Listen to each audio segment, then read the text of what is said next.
कानपुर के घाटमपुर विधानसभा सीट पर उपचुनाव हो रहा है। यह उपचुनाव कैबिनेट मंत्री कमल रानी वरुण के निधन के बाद हो रहा है। अगर प्रत्याशियों की बात की जाए तो घाटमपुर से भारतीय जनता पार्टी ने शिक्षक उपेंद्र पासवान को उम्मीदवार बनाया है, तो वहीं समाजवादी पार्टी ने 2012 में विधायक रहे इंद्रजीत कोरी पर दोबारा भरोसा जताया है। कांग्रेस ने हाल ही में अपनी नौकरी से इस्तीफा देकर राजनीति में आए डॉक्टर कृपाशंकर को उम्मीदवार बनाया है। बहुजन समाज पार्टी ने कानपुर देहात के पूर्व जिला अध्यक्ष कुलदीप संखवार पर दांव खेला है। इन प्रत्याशियों पर मतदाताओं को कितना भरोसा है तो भविष्य के गर्भ में है। फिलहाल देखिए कि रिपोर्ट कि वहां क्या चल रहा है।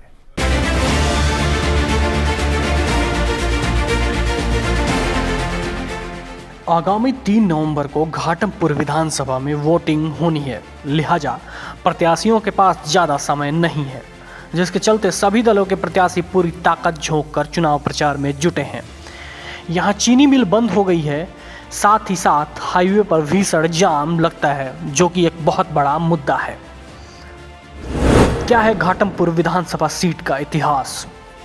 शुरुआती दौर में यहाँ पर कांग्रेस का दबदबा रहा है। पहले कांग्रेस से ज्वाला प्रसाद, फिर कांग्रेस से ही ब्रिज बिहारी ने यहाँ से विजय हासिल की।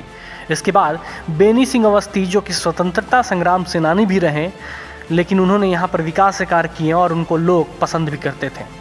शिवनाथ कुशवाहा ने बेनी सिंह अवस्थी के नक्शे कदम पर चलते हुए विकास किया। इसके बाद घाटमपुर की राजनीति जातिवाद की तरफ मुड़ गई। ऐसे में विकास पुरुष भी किनारे हो गए।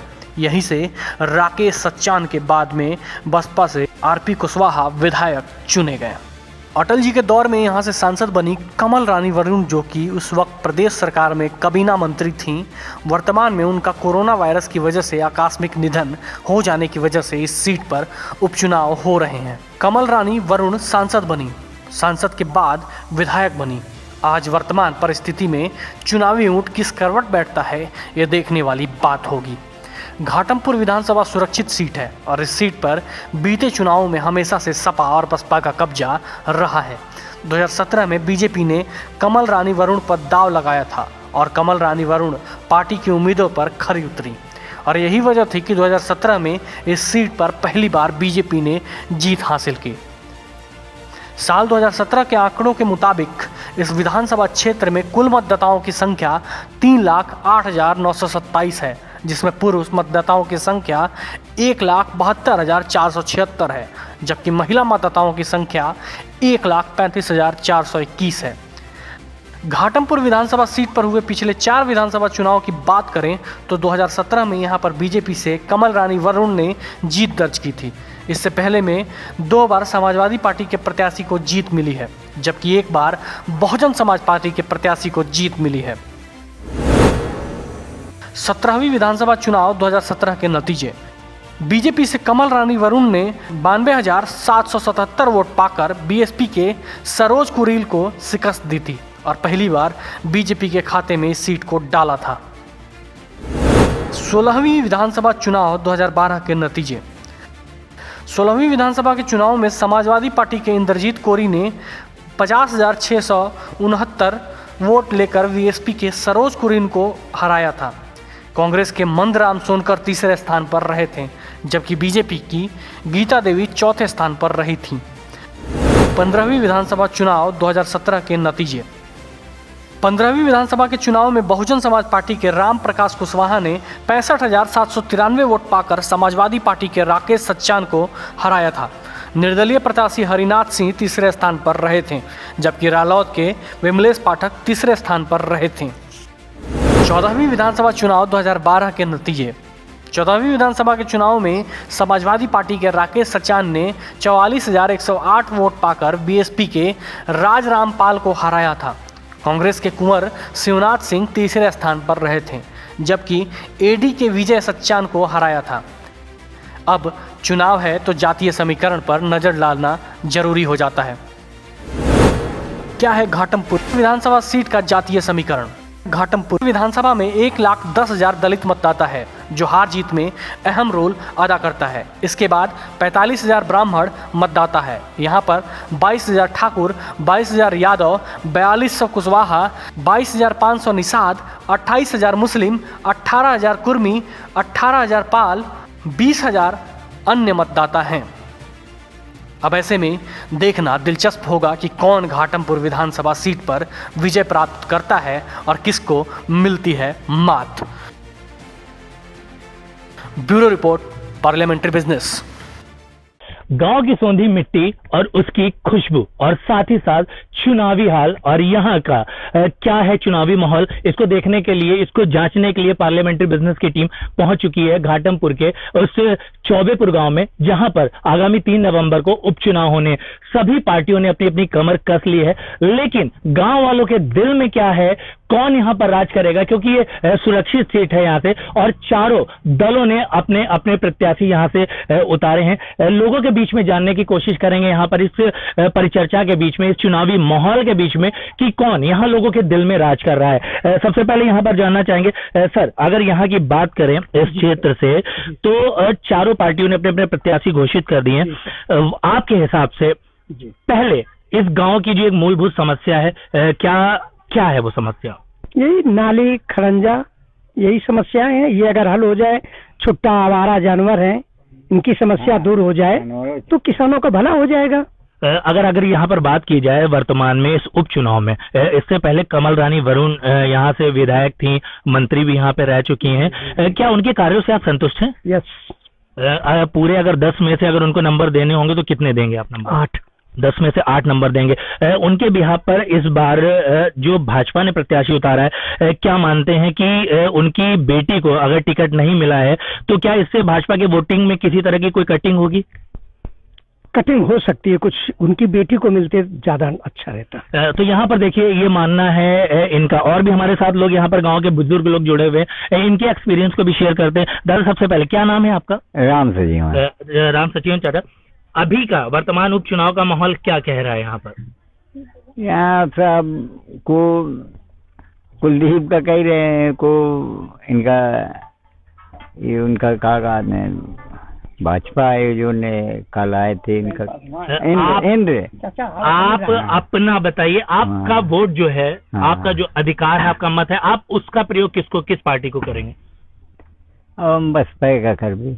बसपा, बिल्कुल। यहाँ पर सबकी अपनी अलग अलग राय है। यहाँ पर कोई बसपा के साथ जुड़ा है, कोई भाजपा के साथ, कोई समाजवादी पार्टी के साथ जुड़ा हुआ है। आपसे जानना चाहेंगे सर, आपका क्या नाम है यहाँ पर? हमारा नाम हरिलाल पाल।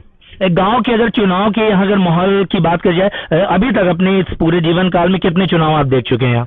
अरे हमने चुनाव तो बहुत देखे हैं, मगर ये जो कार्यकाल जो चल रहा है हमारे मोदी और योगी सरकार का, अभी तक हमने देखा नहीं अपने जीवन में ऐसा कार्यकाल चला। अच्छा काम हो रहा है, बढ़िया काम हो रहा है, सारी सुविधाएं सबको मिल रही है, और क्या चाहिए? उसी को हम भाजपा को सपोर्ट करते हैं। तो अगर यहाँ पर बात करी जाए तो कमल रानी वरुण की जो बेटी थी स्वप्निल, उनको टिकट नहीं दिया गया है, दूसरा प्रत्याशी दिया गया, तो कहीं ना कहीं इस चीज को मानते हैं कि सिंपैथी के वोट पर जो मिलना था, या कहीं ना कहीं वो जो उस तरह का दल था, उनके साथ वाले जो समर्थक है वो कहीं भीतर घात करके किसी तरह से भाजपा को कोई नुकसान पहुंचा सकते हैं? नहीं, कुछ नहीं पहुंचा सकते हैं, कुछ नहीं पहुंचा सकते हैं। तो मतलब आपके हिसाब से भाजपा की एक अच्छी लहर है? हाँ, अच्छी लहर है, भाजपा निकलेगी, हमारा उम्मीद है। हम आशा करते हैं कि जो है बिल्कुल भाजपा निकलेगी, उसमें कोई रोक नहीं सकता है। बिल्कुल। और भी कुछ लोग हमारे साथ यहाँ पर जुड़े हैं जिनसे हम यहाँ पर जानना चाहेंगे। क्या नाम है भाई आपका? क्या नाम है यहाँ पर? प्रमोद कुमार। प्रमोद जी, आप किस पार्टी को यहाँ पर किस नजरिए से देखते हैं? बसपा को देख रहे हैं। बसपा। आपका वोट बसपा को? बसपा। कारण ये भाजपा सरकार रही तो किसान बहुत परेशान रहा है, जानवर आज भी परेशान कर रहा है, कोई सुधार नहीं हुआ। तो इनका कहना है ये थोड़ा सा भाजपा से रुष्ट नजर आ रहा है। सबकी अपनी अपनी राय है, सबके अपने अपने व्यक्तिगत फैसले हैं कहीं ना कहीं। और भी हमारे बीच में यहाँ पर एक युवा भी हमारे साथ साथी हैं, इनके दिल का हाल जानना चाहेंगे, क्योंकि युवा कहते हैं कि पूरे देश की बागडोर को बदल देता है। युवा हमारे साथ है। सर, क्या है इस बार घाटमपुर के उपचुनाव का माहौल? घाटमपुर का उपचुनाव का माहौल देखा जाए, गांव ग्रामीण क्षेत्रों में कोरोना काल का जो उपचुनाव हो रहा है, कुलदीप संघवार को ज्यादा उम्मीद की जाती है, क्योंकि बसपा ये एससी बाहुल क्षेत्र है, इसके वजह से कुलदीप संघवार को उम्मीद ज्यादा की जाती है। तो यहाँ पर सबकी अपनी अपनी राय है। और भी हमारे बीच में यहाँ पर कुछ लोग हैं, इनसे जानना चाहते हैं। सर, घाटमपुर उपचुनाव कैसे देखते हैं, किस नजरिए से देखते हैं, यहाँ पर किस पार्टी को सबसे ज्यादा दमखम वाला प्रत्याशी यहाँ पर मानते हैं? दमखम वाले प्रत्याशी तो उपेंद्र पासवान है।